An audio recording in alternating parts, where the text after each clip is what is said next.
specifically materials focused on daily habits for English time management. You see titles like How to Manage Your Time or Learn English Fast with Daily Habits, that kind of thing. Exactly. And yeah, it's designed to teach fundamental English, absolutely. But its whole instructional framework is built around this universal challenge of developing personal routines Yeah. and discipline. And that framework is exactly why we chose this. Our mission today is, less about the English language itself. It's more about understanding the effective educational design here. For you, the listener, this resource is a perfect study in how to leverage simplicity And motivation. and motivation, to achieve two goals at once: mastering a new skill and improving your own daily self-discipline. It's a profound pedagogical shortcut. And the brilliance of it. I mean, it hits you instantly. It doesn't start with grammar rules or, complex tables to memorize. Nothing like that. It starts with tone. It's intentionally simple, incredibly friendly, and it immediately adopts the voice of a supportive coach. It's all about eliminating those friction points that stop beginners in their tracks. Totally. I mean, think about traditional language study. It often comes with anxiety, right? The fear of failure or just the sheer overwhelm of information. Oh, for sure. This source, it just preemptively dismantles all that intimidation. It does it through its communication style. It speaks directly to you, the learner, like a guide. So you feel confident. You feel confident and motivated, not stressed by how complex learning a new language can be. And that supportive, coach-like style, it really dictates who they're trying to reach. This material is laser-focused. It's for beginners and early intermediate learners. And the language is just calibrated perfectly for that audience. Every sentence is short, the pace is calm, and the English is simple and clear. It's like being handed a set of linguistic training wheels before you even have to look at a complex sentence. Yeah, that's a great way to put it. The psychological impact of starting that simple, you just can't overstate it. When a new skill feels instantly accessible, the likelihood of you actually incorporating it into a daily routine, it just skyrockets. So they're teaching a language, yes, but they're primarily teaching the habit of learning. And that leads us right to the core instructional structure. They chose, the absolute perfect grammatical foundation for this purpose. It really did. The whole resource is structured around the speaker using the simple present tense almost exclusively. What's fascinating here is, it's the sheer linguistic efficiency of that choice. Oh. The simple present tense is inherently used to talk about facts, fixed arrangements, and crucially daily routines and habits. Oh. So by giving advice and discussing routine using the simple present tense, the learner is practicing the mechanics of routine while at the same time acquiring the English vocabulary for routine. It's a feedback loop. It's a perfect feedback loop of consistency. But I wonder, does that extreme simplicity risk, oversimplification later on? Does focusing only on the simple present tense create a kind of linguistic roadblock once you need to talk about the past or the future? That's a sharp question, and it really speaks to the resource's calculated risk. Okay. For this particular stage of learning, the risk is absolutely worth the reward. The goal here isn't fluency. The goal is consistency. The goal is consistency. Once the learner establishes that daily habit, that 10 or 15-minute slot, and builds confidence with a basic, simple structure, then transitioning to more complex tenses becomes, it's just an addition to an existing habit. It's not some brand new, overwhelming task. I see. So they treat the complexity of the language as secondary to the complexity of behavior change. Get the behavior right first. That's the whole philosophy. That makes perfect sense. Yeah. So they're using the simple present tense as a kind of structural security blanket.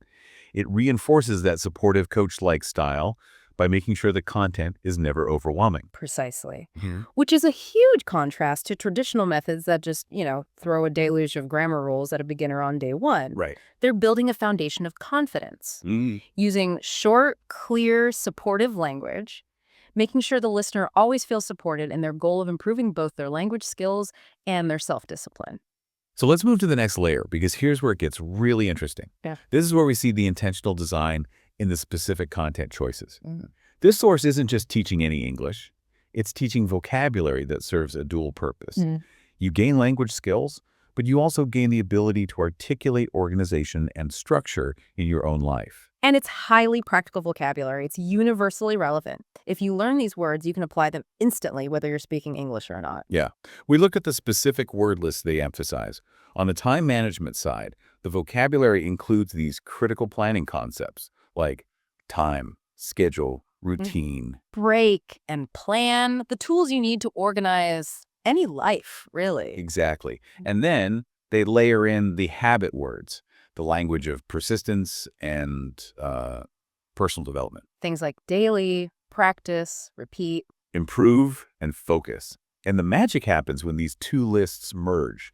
The learner isn't just memorizing plan and daily separately They're immediately hearing and repeating phrases like daily plan. or routine practice. Right. So the learning just locks itself in because the words are being used in these actionable combined contexts. That combination is the key. They aren't just giving you abstract concepts. They're giving you the vocabulary to articulate the very behavioral change they're trying to encourage. And this convergence leads directly to the core actionable strategy, which is, I would argue, it's the most insightful takeaway for any learner, regardless of the subject. Which is? The entire concept is built around this fundamental idea of taking small steps every day. That concept is so deceptively simple. I mean, how do they operationalize that? How do they make it real? They provide a specific, highly achievable metric. They say even 10 to 15 minutes of English practice can make a big difference. Which is a brilliant psychological hack. Totally. When a task requires an hour or two, our brain often resists, right? It creates this barrier of inertia. Yeah. But 10 minutes? Anyone can find 10 minutes. It feels non-threatening, it's easily scalable, and crucially, it's consistent. It leverages that principle of the minimum effective dose. You aren't trying to run a marathon, you're just putting on your running shoes. Exactly. That 15-minute slot just removes the mental block. Yeah. And it's scalable because even on a chaotic day, you can usually squeeze in 10 minutes. So you maintain the habit's continuity. If we connect this to the bigger picture of behavior change, the power is in compounding interest, but applied to skill building. Right. Those 15 minutes every day are far more valuable than, say, 3 hours every Sunday, because they reinforce the neural pathways consistently. The source is explicit about that. Yeah, it explicitly aims to help learners improve their daily habits and self-discipline alongside their English. It treats the language as a vehicle for proving that consistency works. And to make sure that habit sticks, the coach constantly relies on these short, powerful, concise coaching phrases. They're like verbal anchors. They are. They're designed to instill confidence and motivate that continuity. You see intentional repetition of phrases like, you can start small. Which is basically a permission slip to reduce pressure. Precisely. And then there's the reinforcement of continuity. Be consistent. It's a short, imperative sentence. Easy to understand, easy to repeat. And then the practical reminder that ties it all back together. Use your time wisely. These aren't just filler phrases. They are simple English sentences, perfect for repetition. So you're internalizing both the habit and the language at the same time. Simultaneously. And it's an instructional technique we see again and again in the material. A slow pace and intentional repetition. This isn't just casual conversation. No, it's a deliberate learning technique. It's employed specifically for easy understanding and retention. The explicit instruction for the learner is to listen carefully and repeat the key phrases. So by forcing that slow, deliberate pacing and repetition, they're reinforcing comprehension. And aiding memorization of those time-related and habit-related structures, they are essentially modeling good study habits through the resources format itself. So if we connect this to the bigger picture, the real genius here is that synergy we've been talking about, combining time management and language acquisition. These are universal, relatable challenges. I mean, everyone struggles with scheduling and consistency. And by tying English practice to that universal struggle, the resource boosts its relevance incredibly high. If you learn the vocabulary for schedule and routine. You can immediately apply that to organizing your entire life. Exactly. It makes the learning feel instantly useful beyond just passing some language test. It increases the stakes, but in a really positive way. And it turns what can be a daunting, major challenge, learning a whole new language, into a small, manageable task. An achievable 10 to 15 minute daily commitment. That successful reframing, that's the ultimate teaching moment this source provides. So what does this all mean for you, our listener, regardless of whether you're learning English?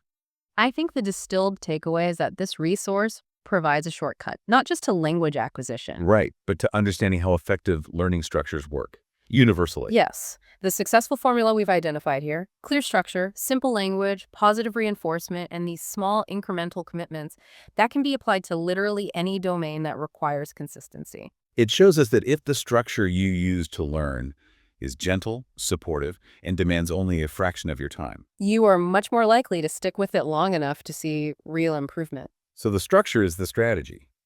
The value of this gentle, incremental approach is that it makes compliance the path of least resistance.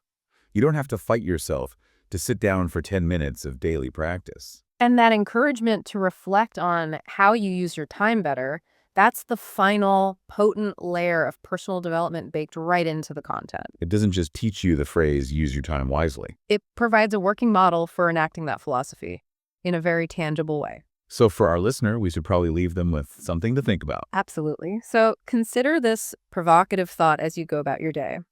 If the key to successful language acquisition is merging it with existing routines through simple daily habits, what other complex subjects could you tackle? Maybe advanced coding or a difficult professional certification, or even something like complex financial planning. Could you tackle those by breaking them down into consistent 15-minute motivational sessions that you integrate seamlessly into your daily flow? That consistent, small approach. It's the universal solvent for tackling complexity.